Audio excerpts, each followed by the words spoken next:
Hey folks, Pittsburgh Pat here. Brees Nuts is 3-0. So, what did we learn from week 3 of fantasy football?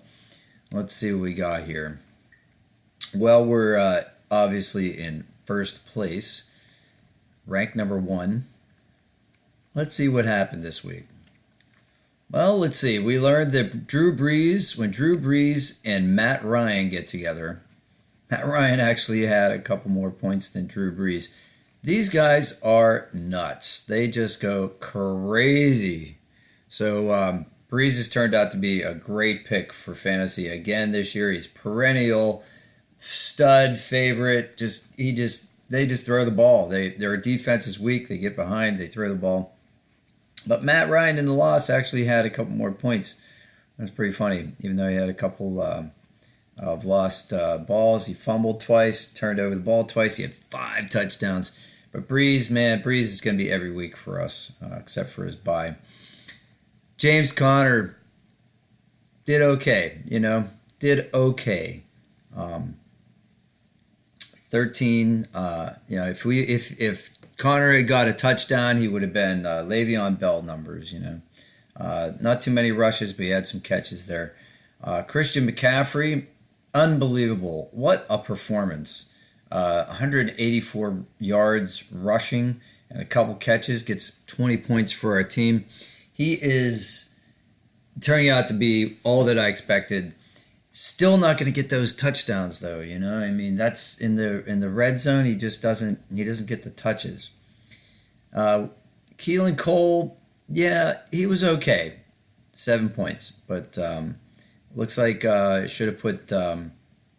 We could have started Demaryius Thomas or even Ted Ginn, and that would have been better. Derrick Henry, just a bust this year, just an absolute bust. Terrible, just terrible. I don't know what to do about this guy. It looks like we're gonna have to start trading things week to week here. Yeah, that's not great. We traded for Michael Thomas. We got Michael Thomas. He's a perennial stud. 10 catches in this game, 18 points, even without a touchdown. Pretty amazing. So we got Le'Veon Bell off the bench in order to get Michael Thomas. Basically, we get Derrick Henry as an albatross around our neck. We're gonna have to trade him, and we gave up Cooper Kupp, I think it was. Travis Kelce, absolute stud. Doesn't get hurt like Gronk does and puts up those kinds of numbers. 8 catches for 114 yards for 15 points. So, gotta love that. The kicker didn't do too well. Defense did okay. Defenses are hard to predict, so I'm not too worried about that.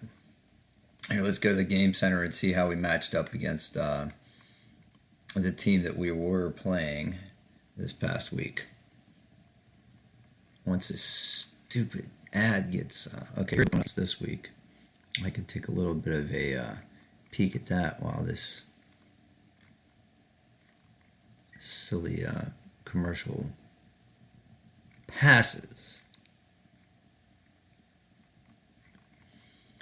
All right. So Brees against Tannehill, we're gonna crush that. All right, let's see where we were last week, week 3. And we didn't score the most points this week, but we scored the second most. And our opponents only scored 91 points.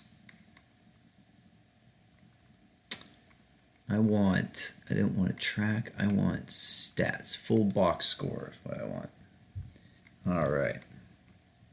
No, I want simple box score. I want to compare them head to head. So Brees crushed Watson. Conner pretty much tied Miller. McCaffrey edged out Gordon. Kupp, who we still had on our team, did as well as Antonio Brown. Finally. I didn't really want to trade him, but we had to trade something to get Michael Thomas, and I'll take Michael Thomas over Kupp anytime. Keelan Cole beat Chris Hogan. Travis Kelce just crushed Eric Ingram. Our kicker stunk, and defenses were a wash. So that's how we won. So good win. We'll look at the chart, see what happens next week. But it looks like we're sitting pretty at wide receiver. Running back's going to be our thing. So McCaffrey's going to have a bye week, so we're going to have to do something about that. So I'll do a video about that. We'll figure out what we're going to do in that direction as soon as I know myself. And we'll put a waiver wire claim in, and we're last on the waiver wire, so we'll just have to see what's out there. All right, thanks for watching, guys, and I hope your fantasy team did well as well, and I hope this helped you. Give me a call if you need, drop me a line if you need any advice. Thanks. Help.